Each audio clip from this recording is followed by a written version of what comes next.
now give the floor to the distinguished representative of Bangladesh to introduce an address by the head of government. Mr. President, it's my distinct honor and privilege to introduce the recorded statement by the Honorable Prime Minister of Bangladesh, Her Excellency Sheikh Hasina. I thank you.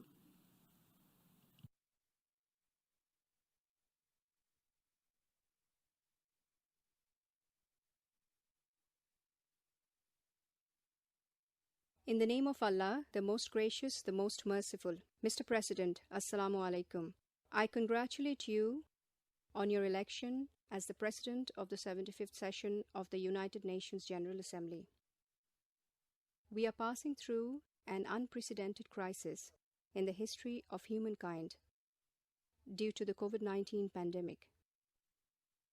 This is also the first time in the UN's history that the General Assembly is taking place on digital platform without the presence in person of the heads of states and the heads of governments at the UN headquarters in New York. This General Assembly hall evokes deep emotions in me.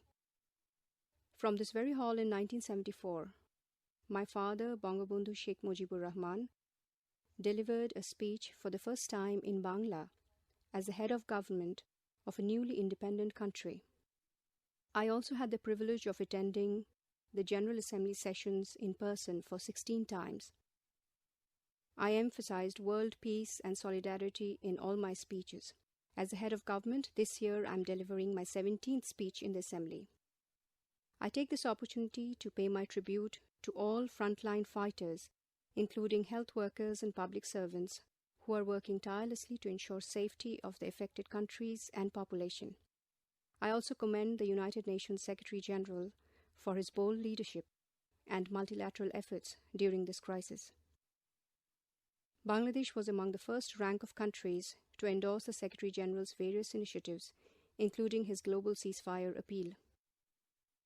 Just as the Second World War created opportunities for countries to come together in their efforts to cooperate through the establishment of the United Nations, similarly, this pandemic has emphasized the need for collective action under the guidance of right leadership.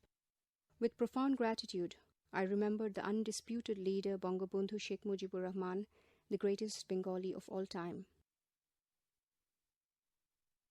He taught the Bengali nation to stand firm in the world by ending exploitation, deprivation, and oppression.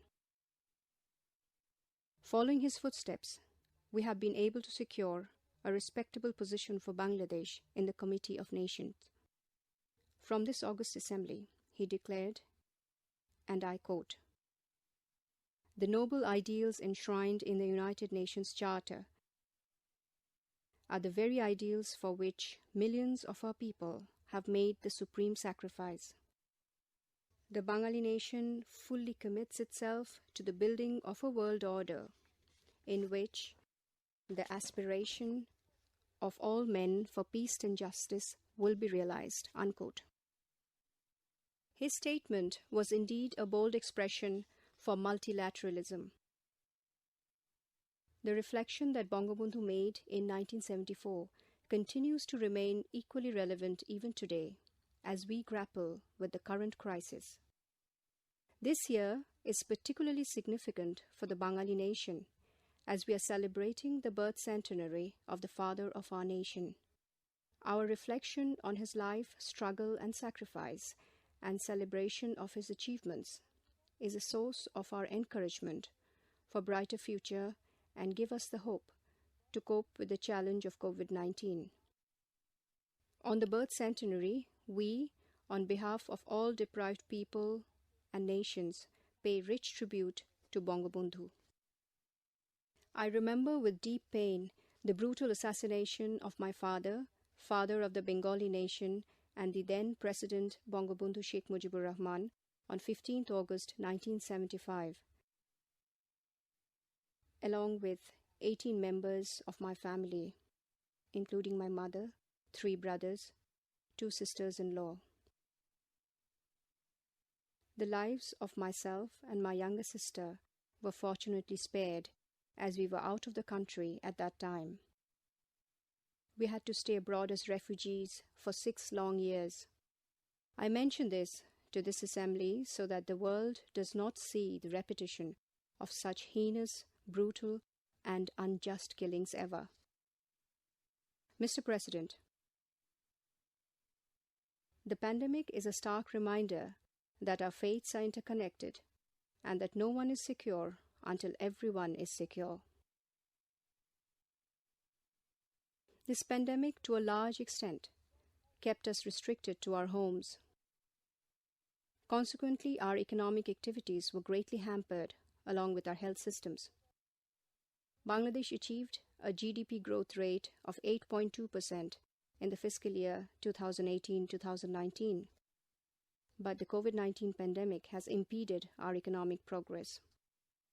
However, in Bangladesh, from the beginning, we took initiatives putting equal emphasis on the lives and livelihoods of our people.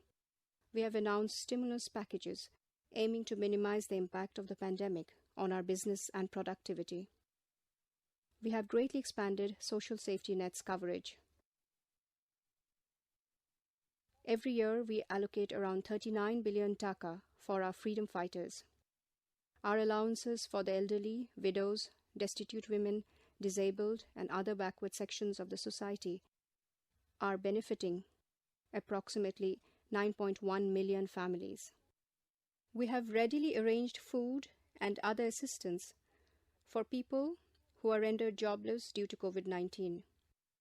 This arrangement has benefited nearly 10 million families. We have provided scholarships to 4 million students. We have also given cash incentives to 5 million people, including farmers, workers, and laborers affected by the pandemic. To ensure health care of the common people, we are providing 30 types of medicines free of cost through 18,000 community clinics and union health centers. Along with government assistance, I myself have collected funds and distributed an amount of taka 2.5 billion among the orphans, poor students, madrasas, mosques, temples, school teachers, artists, journalists, who are otherwise not included in government's assistance programs. As a result, the impact of the pandemic among our people has been minimal. We announced 31-point directives soon after the detection of COVID cases in the country. We launched vigorous awareness-raising campaigns as well as distributed personal protective kits aiming to contain the spread of the coronavirus. These resulted in containment of seasonal diseases which are otherwise common in our country. We quickly identified the impending challenges of our financial sector and announced 21 stimulus packages. These packages include sectors such as export-intensive industries, safety and security of the workers, working capital for small and medium enterprises, loan facilities for export growth, assistance to farmers and agriculture, loan for employment generation, interest relief for the affected business enterprises, refinancing schemes, and insurance for the health workers. So far, we have announced stimulus package worth $13.25 billion, which is equivalent to 4.03% of our total GDP. During the pandemic, highest emphasis has been placed on food production.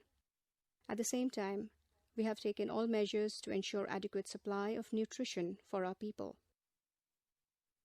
Special arrangements have been made for keeping the industries running and for proper marketing of agricultural products and industrial outputs in full compliance with health guidelines. Consequently, our health sector and economy are still comparatively at a better shape. Despite the COVID-induced stagnation in global industrial outputs, our GDP has registered a growth rate of 5.24%, which is expected to be 7% in the next fiscal year. Mr. President, we hope that the COVID-19 vaccine will soon be available in the world. It is imperative to treat the vaccine as a global public good. We need to ensure the timely availability of this vaccine to all countries at the same time. If we are provided with the technical know-how and patents, the pharmaceutical industry of Bangladesh has the capacity to go for vaccine production in mass scale. Efforts to contain the pandemic and achieve Agenda 2030 have to go hand in hand. Bangladesh's second voluntary national review, presented this year, shows that we are well on track to achieve the Sustainable Development Goals. We are working hard to transform Bangladesh into a middle-income country by 2021, attain the SDGs by 2030, a developed country by 2041, and a prosperous delta by 2100. We cannot but emphasize more on the importance of leveraging science, technology, and innovation for closing the digital divide and mobilizing resources and technology transfer. It is also crucial that graduating LDCs and recently graduated ones are accorded scaled-up international support and incentive packages in the transition and post-transition phases to minimize the pandemic-triggered impediments. The migrant workers are the frontline contributors to the economies of their host and home countries alike. Many of them have lost their jobs during the pandemic, while many have been sent back home. We have allocated $361 million for the returnee migrant workers. It is critical to help them regain employment in the post-COVID job market. I urge the international community and migrant-receiving countries to treat migrant workers fairly and with empathy. Mr. President, the pandemic is worsening the pre-existing vulnerabilities of climate-vulnerable countries.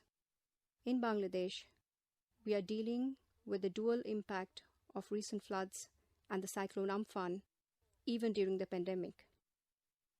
As the current president of the CVF and the V20 group of ministers of finance, Bangladesh would lead the forum to map out a sustainable and climate-resilient pathway out of the crisis.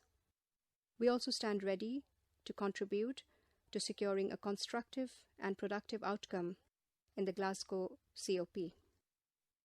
The Beijing Declaration and Platform of Action has helped the international community come a long way to ensure gender equality. As we are celebrating the 25th anniversary of the Declaration, we need to strengthen our resolve and mutual cooperation to address all the critical areas of concern.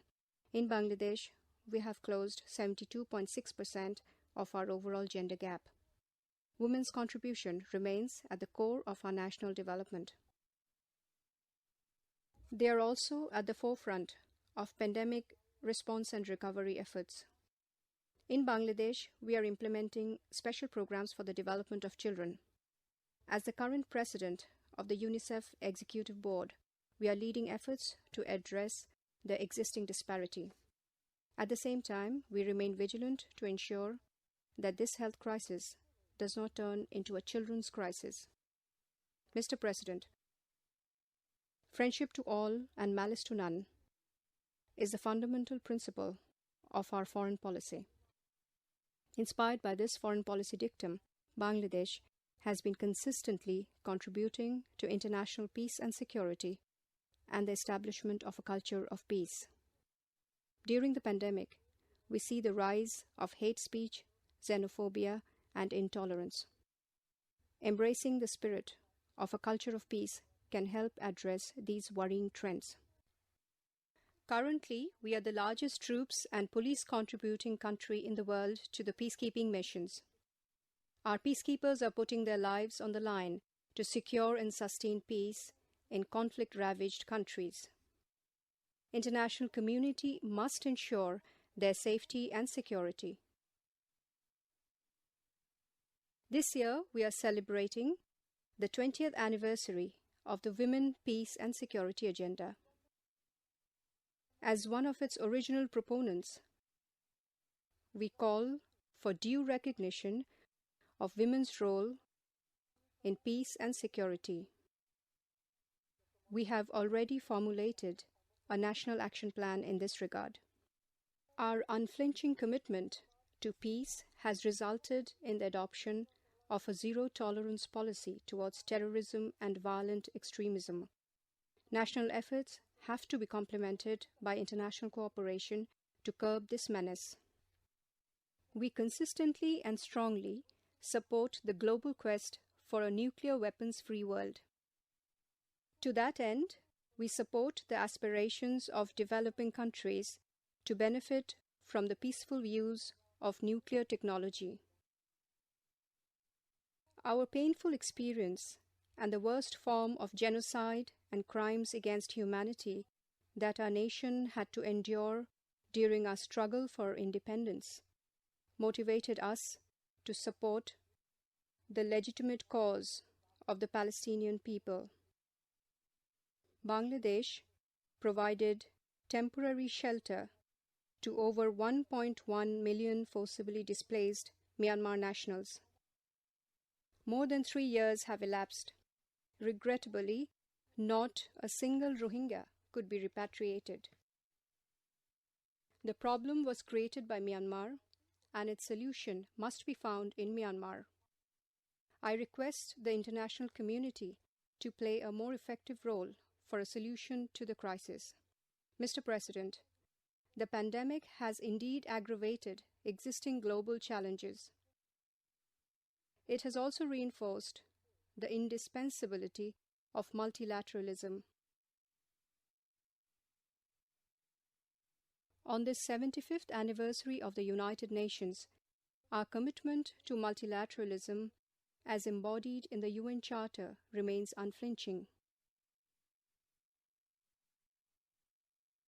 At the national level, despite numerous challenges, we are committed to upholding the values of multilateralism and working towards building a Sonar Bangla free of poverty and exploitation based on democratic principles with full enjoyment of human rights as envisioned by the father of our nation.